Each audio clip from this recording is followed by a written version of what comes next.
السلام علیکم۔ ہم ناول سٹارٹ کرتے ہیں حالم، اس کی ایپیسوڈ 23۔ سپہر ڈھلی تو کوالمپور کے خوبصورت آسمان کو بادلوں نے راستہ دے دیا اور خود وہ دور چھٹ گئے۔ خوشگوار ٹھنڈی شام اونچی عمارتوں والے شہر پہ اترنے لگی۔ ایسے میں اشر محمود کے شاہانہ قلعے میں اچانک منعقد کی جانے والی دعوت کے ہنگامے جاگنے لگے۔ سرخ رنگ جو چینیوں سے منسلک تھا، لان میں، کیٹرنگ میں، ہر جگہ نظر آ رہا تھا۔ اندر قلعے کے کچن میں جھانکو تو چند باوردی ملازم کام کرتے دکھائی دے رہے تھے۔ اشتہا انگیز کھانوں کی مہک سارے میں پھیلی تھی اور ایک کاؤنٹر کے ساتھ کھڑی ایڈم کی ماں ایپرن، ٹوپی اور دستانے پہنے ایک ڈش کو سجانے میں مصروف تھی۔ چند میل دور وان فاتح کی رہائش گاہ پر بھی شام اترنے کو بےتاب نظر آتی تھی۔ اپنے کمرے کے ڈریسر مرر کے سامنے کھڑا فاتح اپنے عکس کو دیکھتا ٹائی کی ناٹ باندھ رہا تھا۔ ایک نظر گھڑی پر بھی ڈالی، دیر ہو رہی تھی۔ تب بھی دروازہ دھاڑ سے کھلا۔ اسرا آندھی طوفان کی طرح اندر آئی اور فاتح نے ایک نظر عکس میں اسے اپنے عقب میں دیکھا۔ وہ زرد لباس، میک اپ اور جوڑے میں تیار نظر آتی تھی، مگر چہرہ غصے سے لال بھوکا ہو رہا تھا۔ ایش کا فون آیا تھا۔ فکر نہ کرو، ہم وقت پہ پہنچ جائیں گے، میں ابھی تو گھر آیا ہوں۔ ٹائی کو بل دے کے باہر نکالتے ہوئے وہ سادگی سے بولا، تم کس کی سائڈ پہ ہو فاتح؟ وہ بھوکی شیرنی کی طرح اس کے دائیں طرف آ کے گرائی، دونوں ہاتھ کمر پہ رکھے ہوئے تھے۔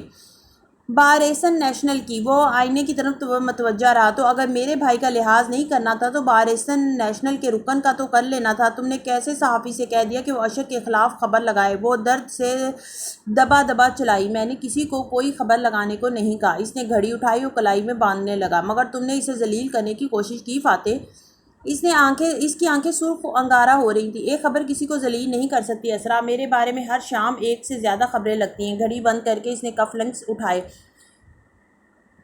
ایش کے ایمبیشنز خاک میں مل سکتے تھے فاتح، اور میرے عزائم، میرے گولز۔ وہ کف لنک پہنتے ہوئے چہرہ موڑ کے سنجیدگی سے اسے دیکھنے لگا۔ میں کہہ چکی ہوں، تم چیئرمین کا الیکشن نہیں لڑو گے اور ہم نیلامی کے بعد یہاں سے چلے جائیں گے۔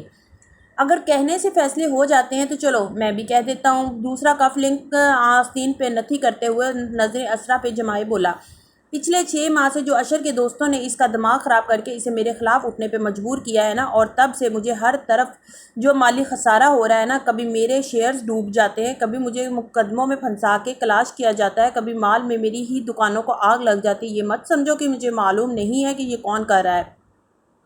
اگر میں اب تک خاموش تھا تو اس لیے کہ مجھے امید تھی کہ اشر پلٹ آئے گا، لیکن وہ مجھے اس نہج پہ لے آیا ہے کہ مجھے اس کو ایک پیغام دینا پڑا ہے۔ اور یہ مت سمجھیں کہ میرے پاس پیسے نہیں ہیں تو میں الیکشن کمپین نہیں چلا سکتا۔ میں کسی سے بھیک نہیں مانگوں گا، مگر الیکشن بھی لڑوں گا۔ فاتح کے پاس ہمیشہ پلان ہوتا ہے، اور تم آج آخری دفعہ سن لو۔ تمہیں نیلامی کرنی ہے اپنی آرٹ کلیکشن کی تو شوق سے کرو۔ امریکہ جانا ہے، میرے بچوں کو بھی لے کر جانا ہے تو تم جاؤ، میں ملائیشیا کو چھوڑ کے نہیں جاؤں گا۔ اب تمہیں کچھ اور کہنا ہے یا ہم پارٹی میں جا رہے ہیں؟ وہ جیسے چبا کے سختی سے بولا تھا۔ اسرا محمود بالکل چپ ہو گئی تھی۔ وان فاتح کو کبھی کبھار بہت شدید غصہ آتا تھا، اور ایسے وقت میں اسرا کو لگتا وہ ہر ایک کو چھوڑ سکتا ہے، بے نیاز سرد مہر۔ مجھے تمہارا جواب چاہیے اسرا، تمہیں میرے ساتھ رہنا ہے یا امریکہ جانا ہے؟ وہ اسی گراہٹ کے ساتھ پوچھ رہا تھا۔ چبھتی ہوئی نظریں اسرا پہ جمی تھی۔ اسرا نے خود کو سنبھالا، چہرے کی سرخی قدرتی طور پر کم ہو گئی تھی۔ کیا تمہیں لگتا ہے مجھے تمہارے خوابوں کا احساس نہیں ہے؟ یہ میری اس بات کا جواب نہیں ہے اسرا۔ اور سیاسی بیوی نے گہری سانس لی اور اس کی کوہنی تھامی۔ اچھا ٹھیک ہے، غصہ مت کرو، ہم نہیں جائیں گے امریکہ، تم جو کرنا چاہتے ہو کرو۔ وہ ٹھنڈی پڑ گئی اور رسان سے اسے ٹھنڈا کرنے لگی۔ مگر مجھے نیلامی کرنے دو، نیلامی کے پیسوں سے تمہارے فنڈز کا انتظام ہو جائے گا۔ میں نے تمہاری ہر سیاسی مہم میں حصہ لیا ہے، ہمیشہ۔ اس دفعہ بس میں خوفزدہ ہوں فاتح، ورنہ مجھے تمہارے پیسوں کی نہیں، تمہاری سپورٹ کی ضرورت ہے۔ بیوی کو معلوم ہوتا ہے شوہر کو ٹھنڈا کیسے کرنا ہے اور اسے کون کیسے کرنا ہے۔ فاتح ٹھنڈا پڑ گیا تھا، کف لنک ابھی تک اس کے ہاتھ میں تھے۔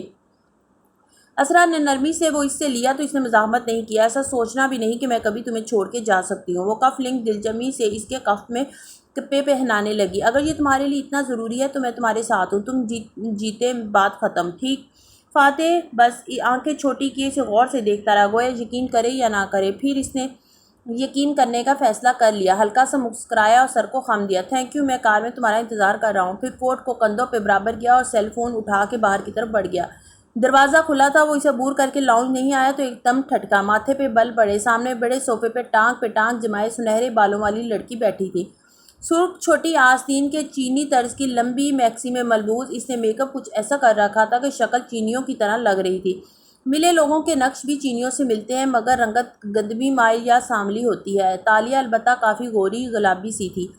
فاتح کو دیکھ کے وہ سادگی سے مسکرائی اور اٹھ کھڑی ہوئی، سر کو خم دیا۔ السلام علیکم۔ وعلیکم السلام، تم ادھر؟ وہ حیران ہوا اور اسے کچھ برا بھی لگا۔ مسز اسرا نے ایمرجنسی میں بلوایا تھا، وہ کسی پارٹی میں مجھے ساتھ لے جانا چاہتی تھی۔ وہ اس کی ناگواری دیکھ کے ذرا پھیکی پڑی، پھر جبراً مسکرائی۔ وہ آگے بڑھ گیا تو وہ بے اختیار بول اٹھی، کیا آپ بھی اس پارٹی میں جا رہے ہیں؟ فوراً زبان دانتوں تلے دبائی۔ کیا صبح والی بے عزتی کافی نہیں تھی تالیہ؟ مگر یہ دل کیا کیا کروا دیتا تھا۔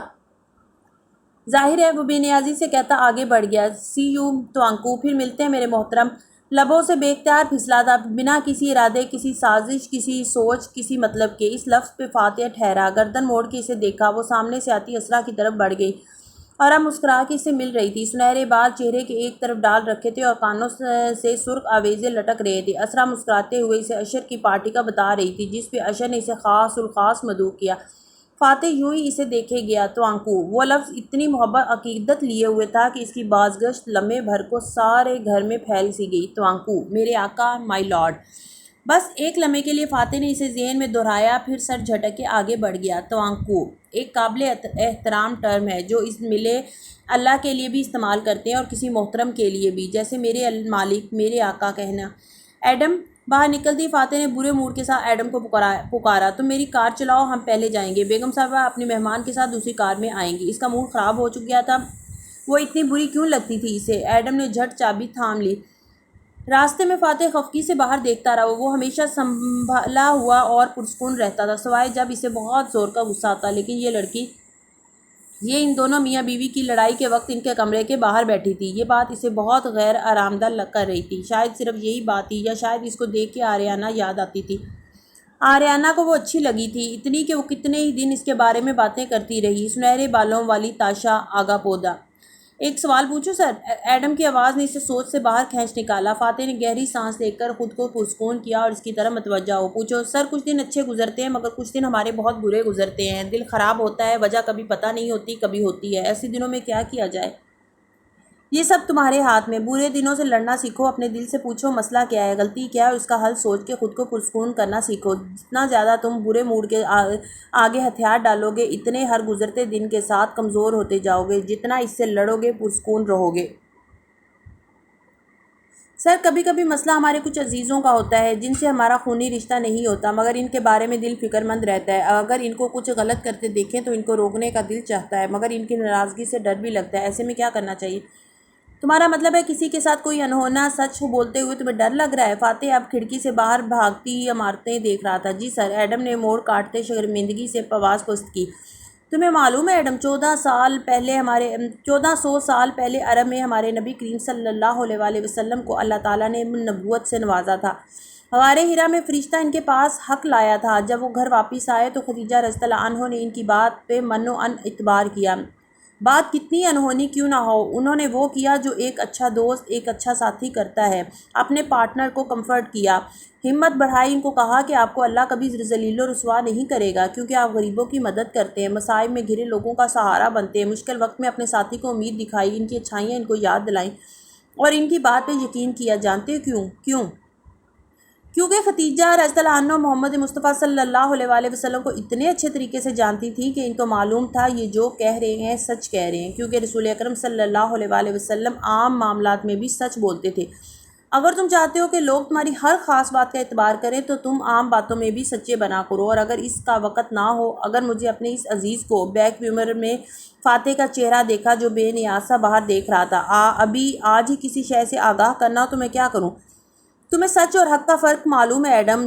وہ جواباً سوال پوچھ رہا تھا۔ سچ تو برہنہ تلوار ہے جو سامنے آئے گا کاٹ ڈالے گی، مگر حق وہ سچ ہوتا ہے جو درست طریقے سے درست وقت پہ درست جگہ بولا جائے۔ ذرا ٹھہر کے وہ باہر دیکھتے ہوئے مسکرایا۔ تمہیں معلوم ہے رسول اللہ صلی اللہ علیہ وآلہ وسلم سے زیادہ سچا کوئی نہیں تھا، مگر وہ کسی کا دل نہیں دکھاتے تھے، لوگوں کے منہ پہ ان کے لباس، گھر اور جسمانی اعضاء کے عیوب نہیں بیان کرتے تھے۔ انس رضی اللہ عنہ بچے تھے جب رسول اکرم صلی اللہ علیہ وآلہ وسلم کی خدمت میں گئے، 10 سال ان کے ساتھ رہے۔ وہ کہتے تھے آج تک رسول اکرم صلی اللہ علیہ وآلہ وسلم نے ان کو نہیں ٹوکا کہ یہ کیوں کیا اور یہ کیوں نہیں کیا۔ ہم لوگ ایسے نہیں کرتے، خود میں ایسے نہیں کر پاتا، بول دیتا ہوں، بعد میں سوچتا ہوں سامنے والے کا دل دکھا دیا، مگر بہرحال تم نے پوچھا ہے تو تمہیں درست بات بتاؤں گا۔ سچ کی جگہ حق کہنا سیکھو، یعنی صحیح طریقے سے صحیح وقت پہ سچ بولنا سیکھو، اور یہ تم تبھی سیکھ سکو گے جب تم خود سے سچے ہوگے۔ خود سے سچے کا مطلب سر، وہ انہی مارک سے سنتا ڈرائیو کر رہا تھا۔ کبھی اپنے کی کسی بری عادت سے جنگ کی ہے تم نے؟ بہت سے لوگوں کو بہت سی بری عادتیں ہوتی ہیں، ڈرگز، عورتیں، جوا، یا کم سے کم انٹرنیٹ پہ غلط اشیاء دیکھنا۔ لوگ ان کے ساتھ خود سے جھوٹ بول کے لڑتے ہیں۔ اب میں یہ نہیں کہوں گا کہ کہہ کر چند دن ان کو دبا لیتے ہیں، پھر وہی کام کر بیٹھتے ہیں، پھر گلٹ تو توبہ، پھر وہی کام، یوں یہ ایک گھناؤنا سائیکل چلتا رہتا ہے۔